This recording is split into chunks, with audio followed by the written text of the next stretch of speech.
আমাদের অনন্য স্টোরি সকল প্রকার পার্ট গল্প দেখতে আমাদের চ্যানেলটি সাবস্ক্রাইব করে পাশে থাকা বেল আইকনটিতে ক্লিক করে অল নোটিফিকেশন অন করে দিন। লিম, তুমি কি আইসক্রিম নিবা? লিমচু অবাক হয়ে বলল, আমি কি নিব মানে? তুমি কি শুধু নিজের জন্যই নিতে যাচ্ছ? মাহিন বলল, অবশ্যই না, তাড়াতাড়ি বলো। লিমচু কিছুক্ষণ ভাবল, তারপর বলল, ম্যাঙ্গো ফ্লেভার। এবার মাহিন রায়েদের দিকে চেয়ে বলল, তুমি? রায়েদ ভ্রু কুচকে কঠোরভাবে বলল, মাহিন, দয়া করে ফাইজলামো করো না। এসব কী ধরনের পাগলামি, এবং এতে আমাদের সময় নষ্ট হবে। মাহিন বলল, আহা, আমাদের তো কাজ শেষ বলতে গেলে। কী বা এমন বাকি আছে? আমাকে ছাড়ো, তোমরা করে নিতে পারবে। তারপর একটু থেমে আবার বলল, আচ্ছা, তোমার প্রিয় ফ্লেভার কি? রায়েদ তিক্ত কণ্ঠে বলল, আমার কোনো আইসক্রিম খাওয়ার ইচ্ছে নেই, এবং তোমার কাছ থেকে আমি নিবও না। মাহিন বলল, এই 1 মিনিট, আমি কখন বললাম আমি তোমাকে আইসক্রিম কিনে দিচ্ছি? শখ কত! শুধু পছন্দের ফ্লেভারটা জানতে চাচ্ছি। ফ্লেভার নিয়ে কথা উঠলো তাই। আর তার মানে এটা না যে আমি তোমার জন্য আইসক্রিম আনবো। রায়েদ দীর্ঘশ্বাস ফেলে বলল, আমার কোনো পছন্দের ফ্লেভার নেই। মাহিন উঠে দাঁড়িয়ে বলল। ঠিক আছে। লিমচু করুণ দৃষ্টিতে চাইল মাহিনের দিকে। মাহিন নিজের হাতে থাকা সেল ফোনের দিকে ইশারা করে হাঁটতে শুরু করলো। সেলফগুলো অতিক্রম করে বাইরে বেরিয়ে আসলো। তারপর লিমচুকে টেক্সট করলো, চিন্তা করো না, আমি তোমাকে একা ফেলে চলে যাচ্ছি না। আসলে আইসক্রিম নিয়ে 12 মিনিট পর ফিরে আসবো। সাথে সাথে সিন হলো। অপর পাশ থেকে লিমচু রিপ্লাই দিল, যত যাই হোক, তুমি আমাদের কার সাথে রেখে গেছো খেয়াল আছে? তোমার না হয় অনেক সাহস, বসে থাকো ওর সাথে, আমি পারবো না। মাহিন করিডোর ধরে হাঁটতে হাঁটতে দীর্ঘশ্বাস ফেলল। পাল্টা টেক্সট করলো, রাইট কি করছে? লিমচু উত্তর দিল, নিজের ল্যাপটপের মধ্যে মুখ গুজে বসে আছে। মাহিন হেসে লিখল, বাজি ধরে বলছি, আমি না আসা পর্যন্ত ল্যাপটপ থেকে মুখ তুলেও দেখবে না, এবং তুমিও কোনো উদ্ভট প্রশ্ন করে বসো না যেন। এবার লিমচুর চোখে পানি টলমল করছে এমন একটা ইমোজি পাঠালো। মাহিন হেসে সেলফোন বন্ধ করে পকেটে রেখে দিল। এরপর প্রায় ছুটতে ছুটতে স্কুল বিল্ডিংয়ে পৌঁছে ক্যাফেটেরিয়া থেকে একটা ম্যাঙ্গো ও 2টো কফি আইসক্রিম কিনলো। তারপর ফিরেও আসলো ছুটতে ছুটতে। লাইব্রেরি বিল্ডিংয়ের সিঁড়ি ধরে উঠতে উঠতে ভাবলো, আমার ধারণা কখনো ভুল হয় না, এবারও হবে না আশা করছি। যে কফি খায় তার কফির যে কোনো পদই ভালো লাগবে ভেবে আন মনেই হাসলো। লাইব্রেরিতে প্রবেশ করে দ্রুত গতিতে এগিয়ে গেল কোণার সেই টেবিলের দিকে। দেখলো রাইত খুব মনোযোগ দিয়ে ল্যাপটপে টাইপ করতে ব্যস্ত, এবং লিমচু নিজের সেল ফোন নিয়ে ব্যস্ত। মাহিন 3টে কাপ আইসক্রিম টেবিলের ওপর রাখতেই রায়েদ ল্যাপটপের স্ক্রিন থেকে দৃষ্টি ফিরিয়ে ওর দিকে চাইল। মাহিন ঘড়ির দিকে চাইল। ওদের টেবিলের পাশের দেওয়ালেই একটা বড় দেয়াল ঘড়ি রয়েছে। মাহিনের যাওয়া আসাতে মোট 14 মিনিট লেগেছে। রায়েদ বলল, কোথায়? তোমার না 12 মিনিট আসার কথা ছিল? 14 মিনিট কিভাবে হলো? মাহিন নিচের চেয়ারে বসতে বসতে বলল, উফ, আমার 12 মিনিটেই লেগেছে। আমি যে এসছি সেটা খেয়াল করতেই তুমি 2 মিনিট লাগিয়েছো। লিমচু চাপা হাসল। রায়েদ আইসক্রিমের দিকে তাকিয়েই বিরক্তি মাখা কণ্ঠে বলল, কি আশ্চর্য, আমি তোমাকে বললাম আমার জন্য আইসক্রিম। মাহিন মাঝখান দিয়ে বলল, আরে আজব তো, তোমার তো দেখি ওভার থিঙ্কিং এর সমস্যা আছে। আমি তো বলিনি একটা তোমার জন্য এনেছি, দুটোই আমার জন্য। রায়ের দীর্ঘশ্বাস ফেলে চোখের মনি ঘোরালো। লিমচুকে ওর আইসক্রিম ধরিয়ে দিয়ে নিজের জিনিসপত্র গোছাতে লাগলো, কারণ ওদের কাজ শেষ প্রায়। নিজের আইসক্রিমটা খুলে খেতে খেতে লিমচুকে টেক্সট করলো, লিম, আমাকে ফোন দাও, কিন্তু তুমি নিজের কানে মোবাইল ধরবে না, শুধু ফোন দিয়ে বসে থাকবে। লিম সিন করে ওর দিকে প্রশ্ন সূচক দৃষ্টিতে চাইলো। মাহিন আবার টেক্সট করলো, যা বলছি তাই করো, এখন কোনো প্রশ্ন করো না। এবার লিম কন্ট্যাক্ট বের করে মাহিনকে ফোন দিল। মাহিন স্বাভাবিকভাবেই ফোন ধরল। তারপর কিছুক্ষণ ওপাশের কথা শোনার ভান করল। এরপর বলল, না না, আমি কাছাকাছি আছি। কখন? আচ্ছা ঠিক আছে, এক্ষুনি আসছি, বাই। বলেই ফোনটা কেটে দিয়ে উঠে দাঁড়ালো। তারপর তাড়াহুড়ো করে বলল, রাইট, আমাদের এক্ষুনি যেতে হবে, আবার দেখা হবে। বলেই রাইতকে কোনো কিছু বলার সুযোগ না দিয়েই নিচের ব্যাগটা কাঁধে নিয়ে নিল। লিমচু এবং ও একসাথেই বের হয়ে গেল লাইব্রেরি থেকে। রায়েত দীর্ঘশ্বাস ফেলল। তারপর যেসব নোট ওরা এখানেই তৈরি করেছে সেগুলো গুছিয়ে রাখতে শুরু করলো। একটা শিট তুলতেই দেখলো তার নিচে সেই আর একটা আইসক্রিম এখনো রাখা। রায়েত দীর্ঘশ্বাস ফেলে ভাবল, এই মেয়েটা আচ্ছা পাগল আছে তো, ঘূর্ণিঝড়ের মতো চলাফেরা করে, যেখান থেকে যায় সব উলটপালট করে দিয়ে যায়। এসব করার কি দরকার ছিল? প্রথম থেকে জানা ছিল আমার জন্য একটা আইসক্রিম ও আনবেই, কিন্তু একদম ঠিক টাইমে কে ফোন দিয়েছিল ওকে? লিম জুই দেয়নি তো? না হলে সব কিছু এভাবে খাপে খাপে কিভাবে মেলে? যাই হোক, অযথাই আমার জন্য এসব করলো। অদ্ভুত একটা মেয়ে। ভেবে আনমনেই স্মিত হাসল এবং আইসক্রিমটা হাতে নিল রায়েত। সকাল 9:45 বাজে। সকাল হলেও অদ্ভুতভাবে স্কুলে এই সময় লাঞ্চ ব্রেক চলছে। মিসেস রেয়ের কাউন্টারের সামনে বেজায় ভিড়। আজ 17 তারিখ, সকলের ইভেন্ট প্রজেক্টগুলো জমা দেওয়ার দিন। হই হুল্লোড়ে গমগম করছে ছোট্ট করিডোরটা।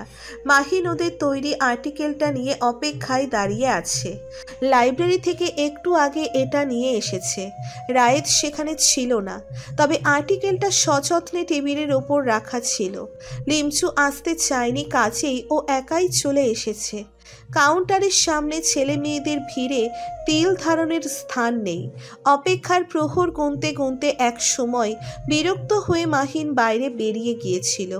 কিছুক্ষণ রোদের নিচে চত্বরে হাঁটাহাঁটি করতে গিয়ে গরম লাগায় পুনরায় ভেতরে এসে দাঁড়িয়েছে। যখন ওর জমা দেওয়ার সুযোগ আসলো ততক্ষণে ভিড় বলতে কিছুই নেই, অল্প কয়েকজন মাত্র দাঁড়িয়ে আছে। মাহিন মাত্র ওর আর্টিকেলটা জমা দিল তখন মনিটর ডেস্কটার কাউন্টারের সামনে এসে দাঁড়ালো। হাতে একটা খাম, মুখে একরাশ বিরক্তি এবং ক্লান্তি মাখা ছাপ। মিসেস রে মাহিনের আর্টিকেলটার ওপর শিল মেরে মনিটরের উদ্দেশ্যে বললেন, কি ব্যাপার, রায়েতকে খামটা দাওনি কেন? ওকে হাতে পেলে তো দেব, ও স্কুলে আসেইনি। মিসেস রে কঠিন সুরে বললেন, আশ্চর্য ছেলেটা, কে হাতের নাগালে পাচ্ছে না। আজ ওর মায়ের হাতে পর্যন্ত এই খামটা পৌঁছাতে হবে। ওর ভাই কোথায়? ওর ভাইও আসেনি, দুজনই আজ উধাও। মাহিন কাউন্টারে ঠেস দিয়ে গালে হাত দিয়ে দাঁড়িয়ে আছে। বিরক্তিতে চোখের মনি ঘুরালো। এই অপেক্ষা বড় বিরক্তিকর জিনিস বটে। মিসেস রে বললেন, তাহলে তুমি ওর বাসায় খামটা পৌঁছে দিয়ে এসো। মনিটর কপাল কুঁচকে বলল, ওফ, আপনি জানেন তো আমার প্রজেক্ট নিয়ে এখনো ঝামেলা আছি। সেটার কাজ শেষ করে তো 1 ঘন্টার মধ্যে জমা দিতে হবে। মিসেস রে চিন্তিত স্বরে বললেন, আহা, কিন্তু এটা মিসেস রহমানের কাছে দিয়ে আসা প্রয়োজন। মাহিন দীর্ঘশ্বাস ফেলে বলল, মিসেস রে, আমার আর্টিকেলের সংখ্যা নাম্বারটা কি আর দেবেন? মিসেস রে ওর দিকে এতক্ষণে দৃষ্টি ফেরালেন। আশেপাশে যারা দাঁড়িয়ে ছিল তারা গল্প ছুড়ে দিয়েছে। মিসেস রে বললেন, ও হ্যাঁ, তোমার নম্বর, থামো। মনিটর হঠাৎ মাহিনের দিকে তাকিয়ে জিজ্ঞেস করল, আচ্ছা মাহিন, এরপর তোমার কি কোনো ক্লাস আছে? মাহিন ওর দিকে দৃষ্টি না ফিরিয়েই বলল, হিস্টোরি। আচ্ছা মাহিন, এরপর তোমার তাহলে মিসেস রে মাহিন কিন্তু খামটা দিয়ে আসতে পারে রাবিতের বাসায়। এবার মিসেস রেকে উদ্দেশ্য করে উদ্ভাসিত মুখে বলল ডেক্সটার। মাহিন চোখ কপালে তুলে বলল, মানে কি? আমি কেন যাব? আমি তাকে চিনিও না। মনিটর শান্তভাবে বলল, আহা, রাবিতের বাড়ি বেশি দূর নয়, এই হেঁটে যেতে 16-17 মিনিট লাগবে এবং সাইকেল নিয়ে গেলে 9-10 মিনিট লাগবে। মাহিন কাঠখোট্টা ভাবে বলল, মস্করা করছো আমার সাথে? আমি যেতে রাজি কখন হলাম যে ওর বাড়ি যেতে কতক্ষণ লাগবে সেটা বলছো? আর বেশি দূর না মানে? সাইকেল নিয়ে যেতেও 9-10 মিনিট লাগবে। মিসেস রে তার কম্পিউটারের মনিটরের দিক থেকে দৃষ্টি না ফিরিয়ে বললেন, ডেক্সটার, ওকে কেন বলছো? ও তো মনিটর না, এটা তোমার দায়িত্ব। মাহিন তিক্ত কণ্ঠে বলল। আর বাকি মনিটরটা কই? তাদের পাঠাও, আমার পেছনে লেগে আছো কেন? ডেক্সটার নিচু গলায় বলল। আরে বাবা, এটাই তো সমস্যা, এটা আমার কাজ। ওরা অন্য কোনো কাজ হলে সামলে নিত, এখন একজনের বাসায় যেতে হবে যেটা কেউ করতে চাইবে না। আর এমনিতে ওরা কেউ আমাকে দেখতে পারে না। আর অন্য সময় হলে আমি ওদের জোর দেখিয়ে বলতে পারতাম, কিন্তু এখন তো আমি এমন আচরণ করা ছেড়ে দিয়েছি। শেষের কথাটা অসহায় ভঙ্গিতে বলল। মাহিন একটু গলল না, স্থির দৃষ্টিতে তাকিয়ে থেকে গাঢ় কণ্ঠে বলল।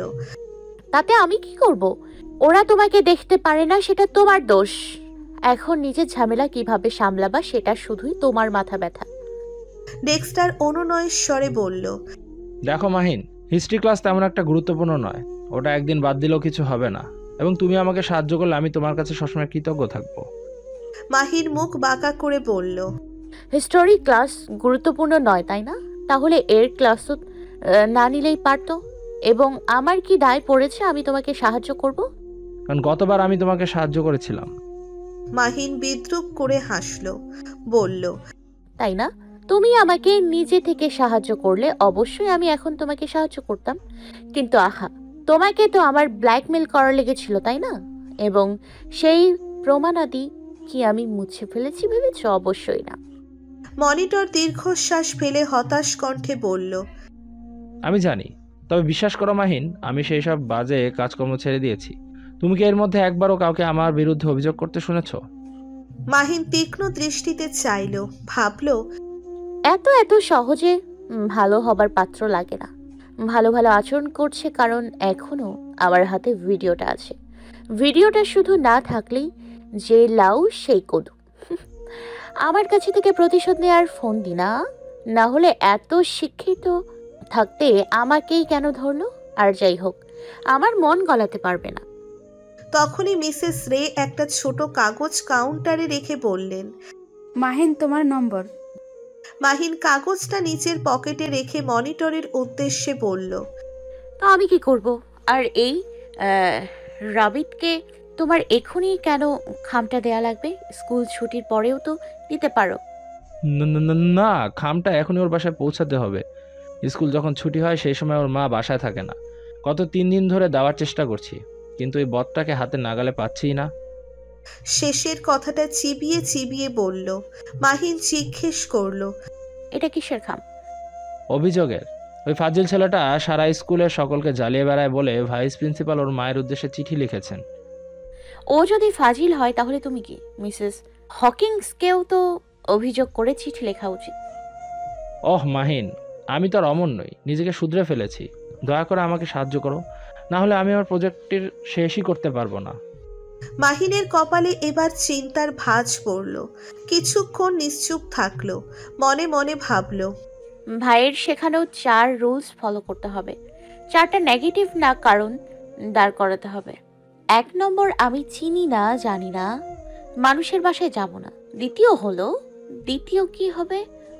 ও হ্যাঁ, ডেস্কটাকে সাহায্য করব না। আর কি বাকি 2টো কারণ কি হতে পারে? বেশ কিছুক্ষণ ভাবার পরও আর কোনো কারণ পেল না। যেহেতু 4টে কারণ পুরো হলো না, কাজেই দীর্ঘশ্বাস ফেলে বলল। ঠিক আছে, আমি যাব যদি তুমি আমাকে একটা সেরকম কারণ দেখাতে পারো যার জন্য আমার তোমাকে সাহায্য করা উচিত। তাহলে মনিটরকে বিভ্রান্ত হতে দেখা গেল। সেও কিছুক্ষণ চিন্তা ভাবনা করে বলল। স্টিভ জবস বলেছিল, যখন তুমি স্রোতের সঙ্গে ভেসে যাও তখন সব কিছুকে খাপছাড়া লাগে, কিন্তু যখন তুমি সামনে এগিয়ে গিয়ে আবার পেছনে ঘুরে তাকাও তখন সব বিন্দুগুলো অবিশ্বাস্যভাবে একে অপরের সাথে মিলে যায়। মাহিন বিস্মিত দৃষ্টিতে তাকিয়ে রইল, অবাক কণ্ঠে বলল। অবাক করার ব্যাপার হচ্ছে তোমার মতো ধড়িবাজ আমার স্টিভ জবসের বানিও দিতে পারে। তারপর একটু থেমে বলল, যা হোক, ঠিকানা দাও আমাকে। কিসের ঠিকানা? যেখানে আমাকে পাঠানোর জন্য এত কাঠখড় পোড়ালে তুমি।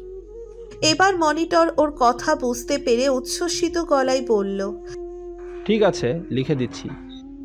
বলেই পকেট থেকে নোটপ্যাড ও কলম বের করে একটা ঠিকানা লিখে মাহিনের হাতে ধরিয়ে দিল। মাহিন মিসেস রেকে ঠিকানাটা দেখিয়ে একবার যাচাই করে নিল যে আসলেই সঠিক ঠিকানাও দিয়েছে কিনা। ডেক্সটারকে মোটেও বিশ্বাস নেই। প্রায় 15 মিনিট পর মাহিন কড়া রোদের নিচে স্যান্টা মনিকার রাস্তার ধারের সাইড ওয়াক ধরে হাঁটছে। কড়া রোদ থেকে নিস্তার নেই। ফুটপাতের ধারে সারি সারি রং বেরঙের পেতুনিয়া ফুল ঝলমল করছে। ভাবছে, আমি সত্যিই বেশি দয়া দেখাতে গিয়ে একদিন ডুবে মরব। কি থেকে কিসে ফেসে যাই তার কোনো ঠিক ঠিকানা নেই। আমার কি এখন ক্লাস বাদ দিয়ে এই রাস্তায় থাকার কথা? কোন ছাত্র কি করছে না করছে চিনি না, জানি না। তার বাসায় চলেছে অভিযোগপত্র নিয়ে। সত্যি ভাই ঠিক বলে, আমার থেকে বড় নমুনা এই পৃথিবীতে দ্বিতীয়টা থাকতে পারে না। পরিষ্কারভাবে সবকিছু জানার পর, বোঝার পরেও ওই অভদ্র বদ ছেলেটাকে আমি দয়া দেখিয়েছি। সাইলো নাহেল শুনলেও হাসবে। ভাবতে ভাবতেই বুক ছিঁড়ে এক লম্বা দীর্ঘশ্বাস বেরিয়ে এলো। সকলে ব্যস্ত পায়ে একে অপরকে পেরিয়ে এগিয়ে যাচ্ছে। চলার পথে চোখাচোখি হয়ে গেলে অনেকেই আন্তরিকভাবে হাসছে। মাহিন অনেকক্ষণ ধরে হাঁটার পর একটা গাড়ির সামনে এসে দাঁড়ালো। ঠিকানা অনুযায়ী এটাই সেই ছাত্রের বাড়ি। নেম প্লেটে বাড়ির নম্বর ছাড়া আর কিছু লেখা নেই। মোটামুটি বড় 2 তলার সাদা বাড়ি, লাল কংক্রিটের টালি বসানো ডরমার ধাঁচের ছাদ। সামনের লোহার গেট খুলে ভেতরে প্রবেশ করলো। সামনে এগিয়ে গিয়ে সাদা কাঠের দরজার কড়া নাড়ল।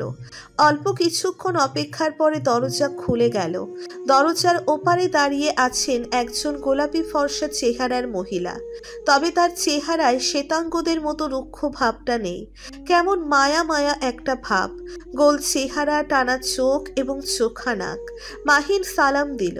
তিনি ঠোঁটের কোণে মিষ্টি একটা হাসি ফুটিয়ে সালামের উত্তর দিলেন। তারপর সরে দাঁড়িয়ে ভেতরে প্রবেশ করার পথ করে দিয়ে নরম কণ্ঠে বললেন, আসো মা, ভেতরে আসো। তুমি নিশ্চয়ই সামোহি থেকে? কতদিন কেউ আসে না ওখান থেকে?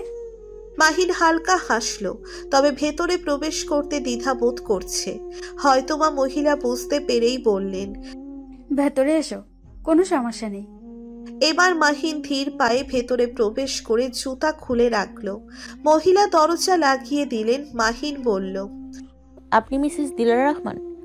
মিসেস রহমান সাই জানিয়ে মাথা নাড়লেন। বললেন, তুমি বোধহয় নতুন মনিটর।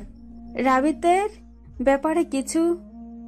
মাহিন মাথা উপরে নিচে ঝাঁকিয়ে খামটা মিসেস রহমানের দিকে বাড়িয়ে ধরল। মিসেস রহমান খামটা হাতে নিয়ে কিছুক্ষণ ভ্রু কুঁচকে তাকিয়ে থাকলেন। তারপর দীর্ঘশ্বাস ফেললেন। বললেন, বুঝেছি, রাবিত আবার কোনো বদমাইশি করেছে স্কুলে। এই ছেলেটাকে আর শুধরাতে পারলাম না। তারপর একটু থেমে মাহিনের দিকে দৃষ্টি ফিরিয়ে আবার বললেন, আচ্ছা, তুমি দাঁড়িয়ে আছো কেন? আসো, বসো। এবং তোমার নামটা কি? মাহিন বলল, আমি মাহিন ফারুকি, এবং আসলে আমি বসতে পারবো না, স্কুলে ফিরে যেতে হবে। মিসেস রহমান হাসি মুখে বললেন, কিছুটা দেরি হলে সমস্যা কি? তুমি কি প্রতিদিন আসো আমার বাসায়? আজই তো প্রথম এলে। মাহিন ইতস্তত করে বলল। কিন্তু হঠাৎ করে এভাবে? ওর কথার মাঝখান দিয়ে মিসেস রহমান বললেন, আসো আসো, আমি স্টাইভড গ্রেপ লিপস বানাচ্ছি, তোমাকে খেয়ে যেতে হবে। মাহিন কপালে চিন্তার ভাঁজ নিয়ে এগিয়ে গেল ওনার পিছু পিছু। গিয়ে রান্নাঘরের সামনে ডাইনিং টেবিলে বসলো। ডাইনিং ও রান্নাঘর বলতে আলাদা বলে কিছু নেই, দুটো একই সাথে। ড্রয়িং রুমের পাশ দিয়ে 2য় তলায় ওঠার সিঁড়ি। ঘরের সব কিছু সাদা এবং সোফা, পর্দা ও কার্পেট নেভি ব্লু রঙের। মিসেস রহমান সিঁড়ির পাশ দিয়ে কোনো একটা কামরায় চলে গেলেন। মাহিন একা বসে রইল ডাইনিং টেবিলে। কিছুক্ষণ পর মিসেস রহমান একজন বৃদ্ধাকে সঙ্গে নিয়ে ফিরলেন। বলতে লাগলেন, আম্মা, এটা মাহিন, রাবিতের বান্ধবী ও মনিটর। তবে ও ঘুরতে আসেনি, রাবিতের বিরুদ্ধে অভিযোগপত্র নিয়ে পাঠিয়েছে স্কুল থেকে। বৃদ্ধার সামনে এগিয়ে এসে নিরাশ কণ্ঠে বললেন, আহা, এই ছেলেটাকে নিয়ে আর পারা গেল না। এতটা ফাজিল তোর আশকারা পেয়েই হয়েছে। মিসেস রহমান নিজের চেয়ারে বসে বললেন, আর আপনি যেন ওকে খুব শাসন করেন। বৃদ্ধা মাহিনের পাশের চেয়ারে বসে বললেন। তো মা, তুমিও কি সোফোমোর? মাহিন সাই জানিয়ে মাথা নেড়ে বলল। জি। মিসেস রহমান বললেন। তো এবার রাবিত কি অকাম করেছে? মাহিন ইতস্তত করে বলল। আসলে আমি রাবিতের বান্ধবী নই, এমনকি ওকে কখনো দেখিও নি, এবং মনিটরও নই। মনিটর একটা কাজে আটকে যাওয়ায় আমাকে এখানে পাঠানো হয়েছে। বৃদ্ধা মিসেস রহমানের উদ্দেশ্যে বললেন।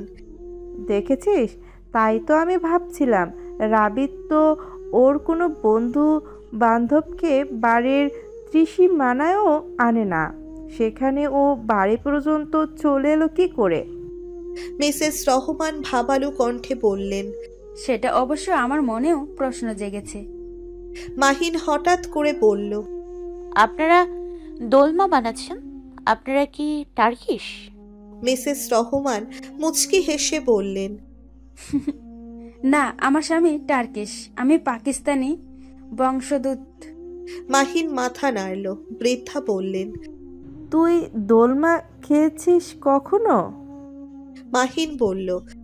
হ্যাঁ, রেস্টুরেন্টে একবার খেয়েছিলাম, তবে ঘরে বানানো কখনো খাইনি। বৃদ্ধা ফোকলা দাঁত বের করে হাসলেন, বললেন। তাহলে আজ না খেয়ে যেতে পারবি না। মাহিন ইতস্তত হাসল, তারপর জিজ্ঞেস করল। আচ্ছা, আজ রাবিত স্কুলে আসেনি কেন? মিসেস রহমান বললেন। ও স্যাক্রামেন্টোতে গিয়েছে ওর এক বন্ধুর সাথে দেখা করতে। গতকাল রাতে ওর বন্ধুর অ্যাক্সিডেন্ট হয়েছিল। মাহিন কিছু বলল না। মিসেস রহমান আবার বললেন। আচ্ছা, তুমি সম্ভবত অন্য কোনো দেশ থেকে এসেছ। তোমার জন্মভূমি কোথায়? মাহিন বলল। বাংলাদেশ। বৃদ্ধা মিসেস রহমানকে উদ্দেশ্য করে বললেন। বাহ রে, তোর প্রতিবেশী দেশের মেয়ে। মিসেস রহমান হাসি মুখে বললেন। ভালোই তো। আমি অবশ্য বাংলাদেশ সম্পর্কে অতটা জানি না, কারণ আমার জন্ম পাকিস্তানে হলেও কয়েক বছর পরই সেই যে এখানে চলে এসেছি, তখন থেকে এখানেই আছি। মাহিন মাথা নাড়ল, তারপর বৃদ্ধার দিকে ঘুরে জিজ্ঞেস করল। আচ্ছা, আমি আপনাকে কি বলে ডাকবো?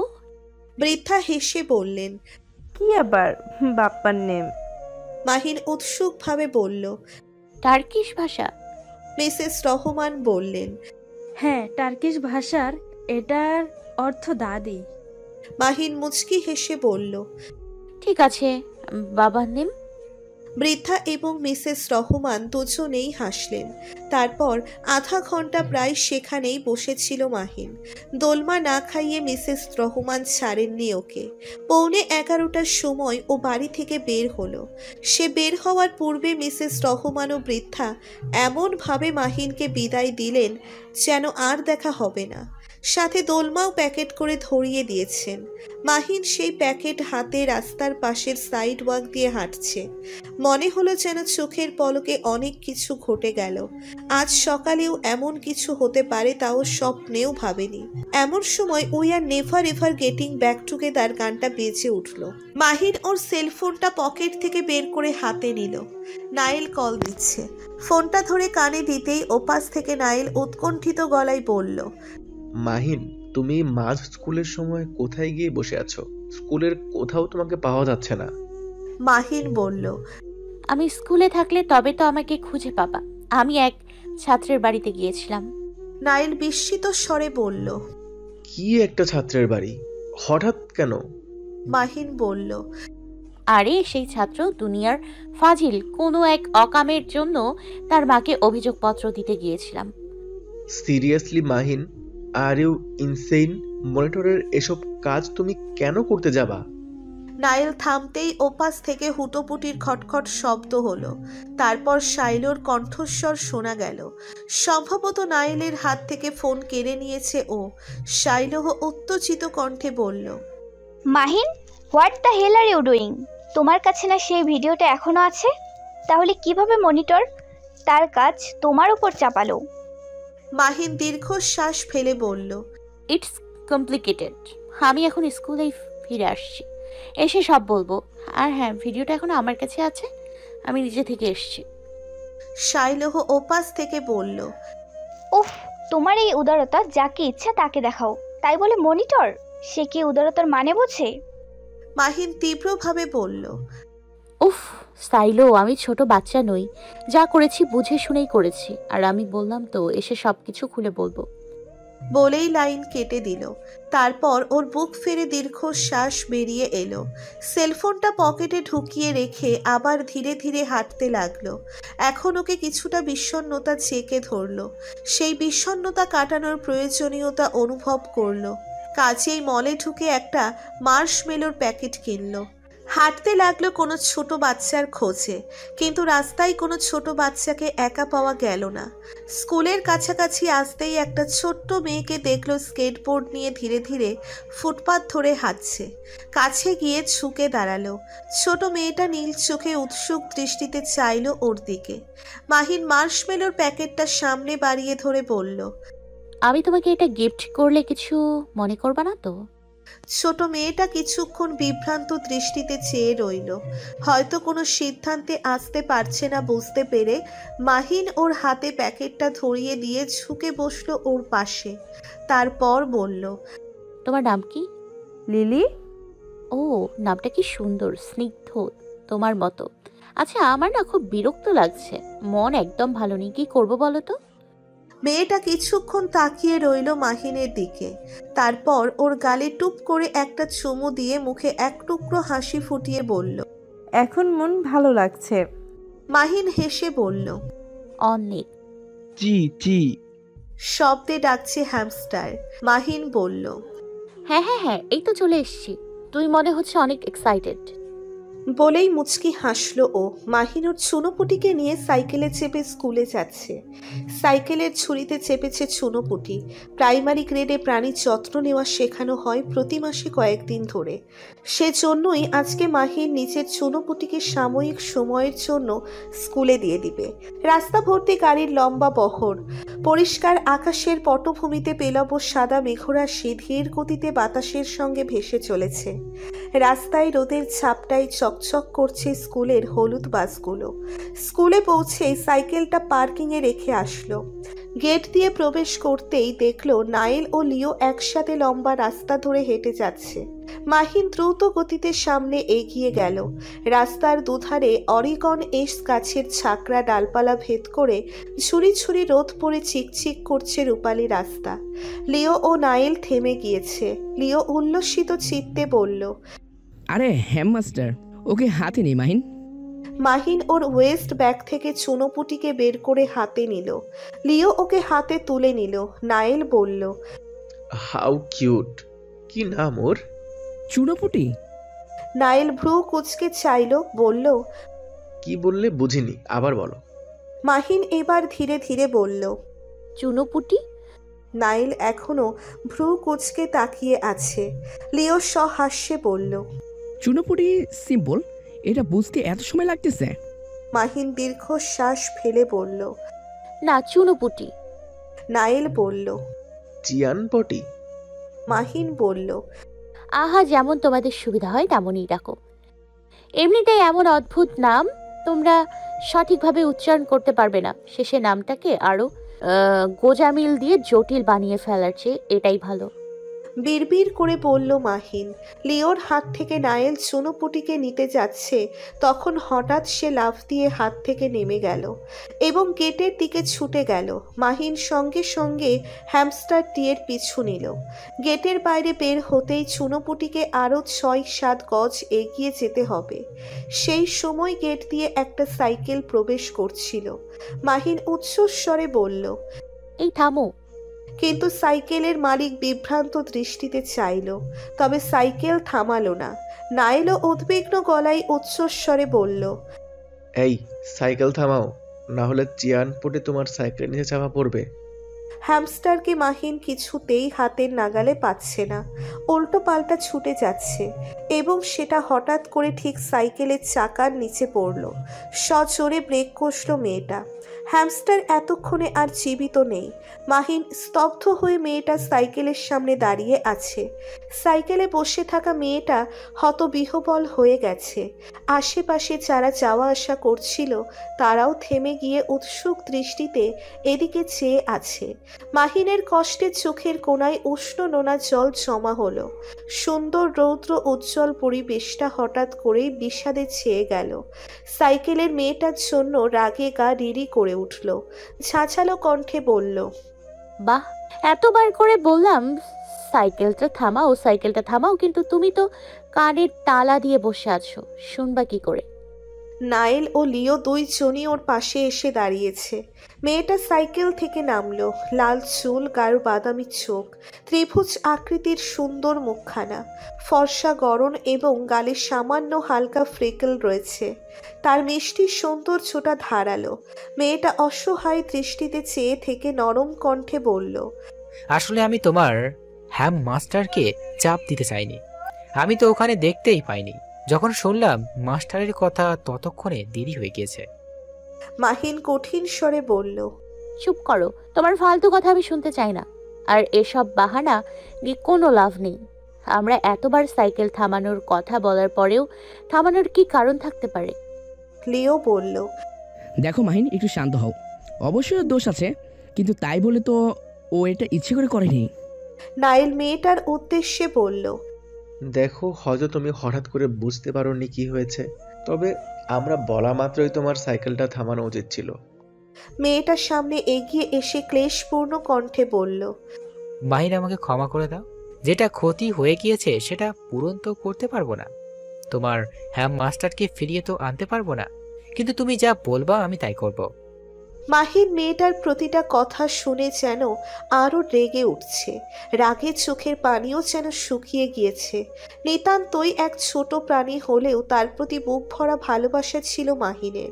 বাবা বিদেশে চলে আসার পর থেকে এই ছোট্ট নরম নিষ্পাপ প্রাণীটি মাহিনের সর্বক্ষণের সাথী ছিল। বুকে চলতে থাকা আগুনের উত্তাপে কঠিন স্বরে বলল,